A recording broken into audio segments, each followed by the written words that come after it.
Hello everyone, and welcome back to DMG. Today, we're going to be finding out just how cheap you can go when it comes to SSDs. Because today, we have a drive that I got for $13, brand new. Yes, $13. Now, first I'm going to talk about what this drive is. I bought it on eBay. It's from a company named Kingchuxing. I guess that's how you pronounce it. I'm not exactly sure. But yeah, it's a 64 gigabyte drive. You can also buy a 32 gig and like a 60 gig, but they were less than $1 cheaper. So I thought might as well go with the biggest drive. On the packaging here, it does advertise some things. It advertises smart, which is good. We're going to test that out.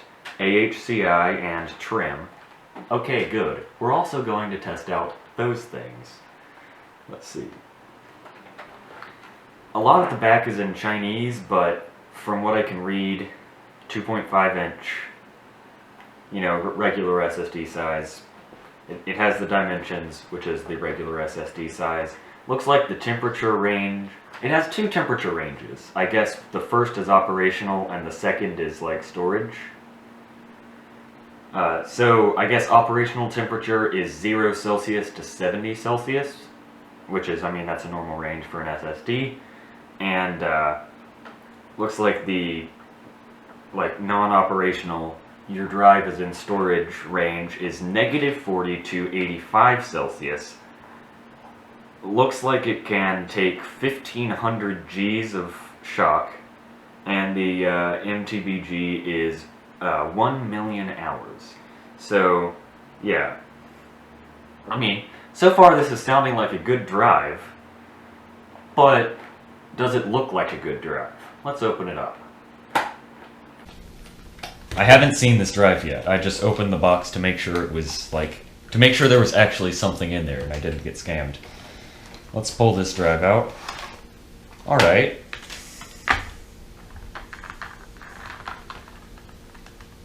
Okay, here's our drive. Pretty underwhelming.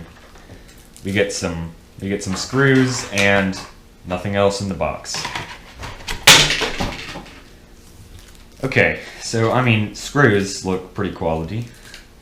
First impressions of the drive, it's light. It is so light. It feels like a piece of paper. There's almost nothing in there. I'm expecting there to be very few flash chips, probably only 1 or 2 actual NAND chips. I'm also expecting it to be DRAM-less, because, getting a drive with DRAM at this price just wouldn't happen. Okay, second impression, no screws. It looks like there are no screws at all on the drive. Which, overall the whole enclosure is pretty cheap feeling. I'm gonna open this drive up. So does it just... Oh god, this feels so wrong.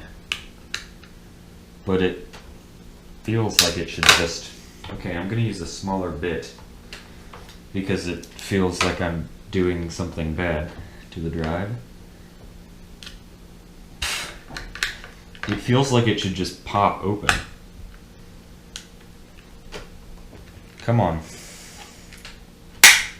Oh, there we go. Yep, it just pops right open.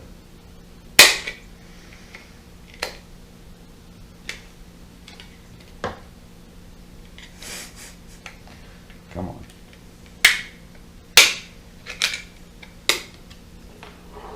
Oh, that's tiny. It's such a tiny drive. Alright, okay, so from looking at it so far, we have a silicon motion controller and some NAND, which yeah, it's NAND.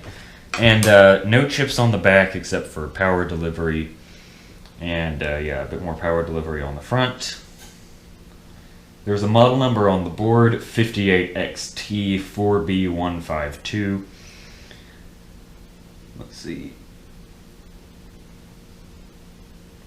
Ah, so the controller is a Silicon Motion 2258XT. I'm going to look up that model number really quickly to look at the specs of the controller, because I'm interested to see what that is. I'm going to find a datasheet. Alright, so as I thought, after a little while of searching, I did find a datasheet for this controller, the SM2258XT, and it says right here, SATA 6 gigabytes per second DRAM-less SSD controller. So that confirms my suspicion, no DRAM. And I mean, looking at the board, there is, by how bland it is, you can tell there's no DRAM cache. Let's see. It's a high-performance SATA SSD controller suited for cost-effective small form factor and low-power client and industrial storage solutions for PCs, ultrabooks, tablet PCs, and other embedded applications. Jesus, that's one sentence. Alright, let's see. Ultra-low power consumption. Let's see, 3D NAND. Okay. So this is important. It supports 3D NAND from all major NAND suppliers. It supports ECC. Okay. We're gonna look at the specs of this controller really quickly. Sequential read up to 540 megabytes per second. Sequential write up to 450 megabytes per second. Random read, 4,000 in and outs per second. Random write, 70,000 in and outs per second. So the read speed is actually slower than the write, which is interesting. You don't usually see that. Let's see. 50 milliwatt power consumption and less than 2 milliwatts power consumption in sleep. SATA 3.1, backwards compatible.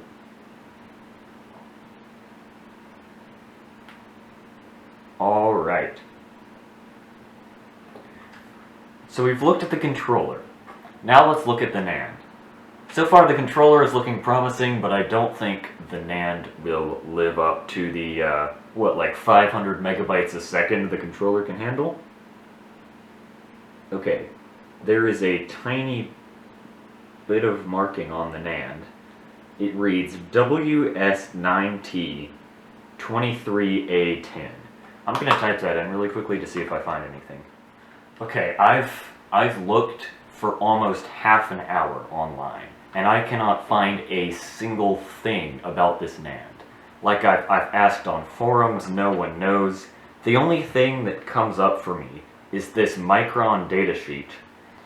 But the numbers on the datasheet, like the model numbers, don't match the NAND. And the picture of it on the datasheet is also completely different than the NAND we have here. So I'm going to plug it into a computer and, you know, see if anything improves there. Because honestly, I'm just really curious what this thing even, you know, uses for NAND. Go ahead and put it back in its case. Oh yeah, and it doesn't screw into the case or anything. It's just held down by these 4 little, well, I guess 3 little things that just go into its holes. That's how it's held down. I'm guessing this just, yep, I think it just snaps back together. It feels like you're breaking it when you're opening it and snapping it back together.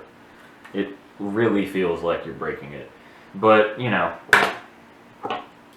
Alright, let's go pop it in the computer, check SSD Z, and see what it says. Alright. I've run some tests on it, I put it in a test bench system, run some tests on it, and I've got a few SSD Z and other, you know, screenshots that are going to be interesting. So, first of all, let's talk about how SSD-Z can't identify the controller, or most importantly, the NAND. Makes me think there's something a bit sus, but you know, spoiler, the drive works fine, but it is, you know, it's unusual that it wouldn't be able to, you know, recognize the NAND. Let's see. It can identify the cell number. Okay, so good thing is verified that it had trim support, it had smart support, capable of those things. Okay, so for anyone wondering, the sector size is 512, and let's see. It's actually 59.63 gigabytes. It has a very small over provision of 1.3 megabytes. And the temperatures on the SSD aren't very great. They're really not that great because it doesn't have a thermal pad. Or, you know, it doesn't have a thermal pad, any kind of cooling, and it's in a plastic case. So, yeah. Then, we'll get to the benchmark numbers. Our read megabytes per second was 277.59. Write was 107.29. So that is fantastic. Much better than I was expecting from a $13 SSD. I was literally expecting it to be like an SD to SATA card, like adapter in in an SSD case. Let's see. For the smaller writes, the like, you know, the, what is that, like 4 kilobyte allocations? Our write was more than twice our read, which, let's go back to the controller datasheet. The controller datasheet said that the IOPS for read was 40,000 and the IOPS for write was 70,000. And that definitely does show up when, you know, doing very small file transfers. The read is abysmal. And the write isn't that fast either, but, you know, that's normal. And I wouldn't expect more from an SSD at this price with no DRAM and a single NAND chip. Now let's talk about endurance. Drive still, it still read 100% life remaining after I transferred, you know, after I filled and deleted everything from the drive once. So that's only 64 gigabytes of data, but, you know, I couldn't really do any tests beyond that because I've only had this SSD for less than a day. But, you know, if it dies in less than a year, you will definitely see another video about it. But that's pretty much all I want to say about the SSD. Like the SSD itself. The next thing I want to do, where did I put the box? Oh, I threw it. The manufacturer had a website, like on the back of the box. KStonSSD.com. We're going to go to that website. So, KStonSSD.com is a website with a list of a lot of SSDs. It's an SSD review site, not the product page for Kingchuxing, which is very interesting.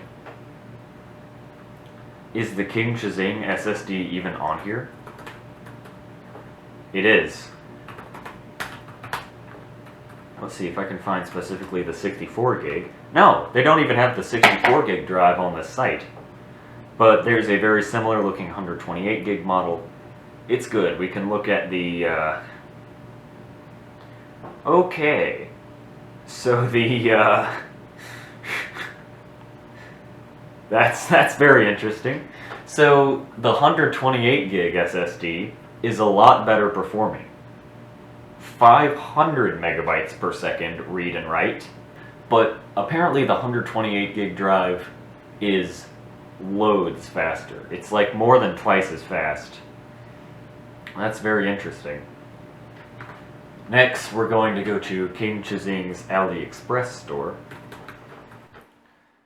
Okay, this is also very interesting. On their AliExpress store, they have benchmarks, which is nice. They claim that the 32 gig drive has a read of 100 megabytes per second and a write of 210 megabytes per second. And our 64 gig drive has 193 megabytes per second read and 410 megabytes per second write. 193 megabytes per second read, that's believable. Our speed was what? Only like 40 megabytes a second different? I call that within margin of error, although that's a bit stretch. But they claim the write is 410 megabytes per second. No, it's not. No, it's not. I think I'm going to refer to that as deceiving marketing. First of all, you're pretty much never going to find an SSD that writes faster than it reads for sequential. Nevertheless, a drive that writes twice as fast as it reads for sequential. Where did they get these numbers from? Well, I know they definitely made them up, but yeah, no. That's completely falsified. That does not exist. Wow. They also claim loads of, you could also call this deceiving marketing. They claim a lot of things that definitely are not true, or they use a lot of stuff to hype up their marketing, like, oh, we only use top quality 3D NAND that doesn't identify an SSD-Z, and I can't find any datasheets online. Alright, this is interesting. What operating systems are supported? Not all operating systems support Kingchuxing SSDs, but not all operating systems are optimized for SSDs to perform at maximum performance. They list Windows XP and Vista to, not really being optimized for SSDs, which makes sense. SSDs weren't really in the consumer market for Windows XP. They were for Vista, but they were still very expensive and still not very fast. I am going to call them out for this really stupid claim they make on their website. They say, easier to carry. Because SSDs weigh less than hard drives, they're more mobile friendly. They have a picture of two scales. The scale on the right has the Kingchuxing drive. The scale on the left has a 3.5-inch hard drive. Which, if you find a laptop with a 3.5-inch hard drive, no, those don't exist. If you compare one of these Kingchuxing drives, which, to be honest, they're very light, to like an actual laptop drive, it would only be like a couple 100 grams difference for like a normal 500 gig laptop drive. I'm gonna go get a laptop drive. I'll be right back. All right, I got a hard drive. Boom. The weight difference is very negligible. Again, it's only like a couple 100 grams.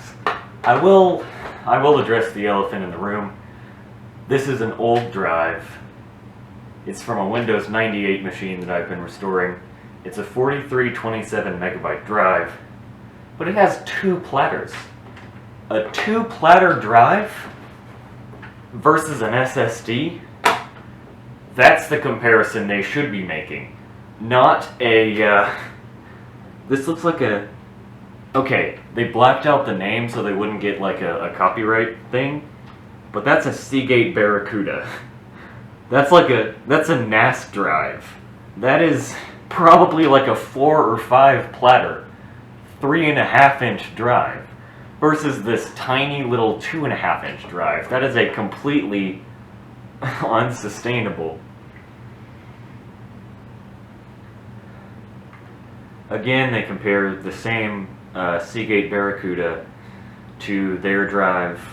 They say it consumes less power. Well, yeah, I mean, I can't say that that's false. Okay, they also say, note, the default packaging is with electrostatic bag. I didn't see no electrostatic bag. They also say, I'm gonna read you this. This is hilarious. SSDs are, okay, let's see. For example, if we compare random read performance, SSDs are more than 20,000% faster than high performance hard drives. I'm gonna falsify that right here and right now. Yes, it probably has better random read and writes than this drive, which is what? It's a like 25-year-old laptop drive. But a high performance hard drive, an actual mass drive that can, you know, sequentials of like 300 megabytes per second, even more. No. Your SSD is not 20,000 times faster random read and write than a hard drive. I have these two, you know, fantastic old hard drives, about 10 years old or so, back when a 2 terabyte hard drive was actually made well. They have like 6 platters, huge chunkster drives, 7200 RPM. I'm going to show a benchmark from those just to compare how absolutely wrong the manufacturers of this drive are. Because it's not going to be 20,000 times faster random. I expect it to be only, what, like twice as fast at most random. I wouldn't be surprised if the hard drives actually beat the SSD in speed. Okay, so this is good. They tell you how to initialize it in Windows, because it doesn't come partitioned. That's the only thing they say on their website about, you know, the drive. Now it's time for me to make comments on it. So, I will say, I like the drive. It's good if you want like a cheap SSD boot drive for a budget gaming system, or you just don't really need a big drive. I would recommend this.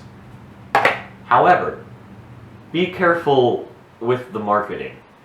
You could definitely call it deceiving marketing, because I still can't get over that 20,000 times faster random read and write than a hard drive. It ain't. But okay. Yeah, overall, I like this drive. I would recommend it, but do not expect a high performance SSD. If you have even like 10 more bucks, you could shell out for a much better drive. There are better ones on Amazon. I would recommend like a Samsung or a Hynix, you know, from a trusted known manufacturer, like a Seagate, that kind of thing. Western Digital, I would recommend a Western Digital green or blue over this drive because 1, they're reliable. 2, they don't take several months to ship from China, and 3, they would, you know, probably have longer endurances than this drive. But yeah, final conclusion is it doesn't completely suck, but, you know, it's a $13 drive. You can't get too picky about performance, but it performed above my expectations. That's it for this video. Thank you everyone for watching, and I'll see you next time.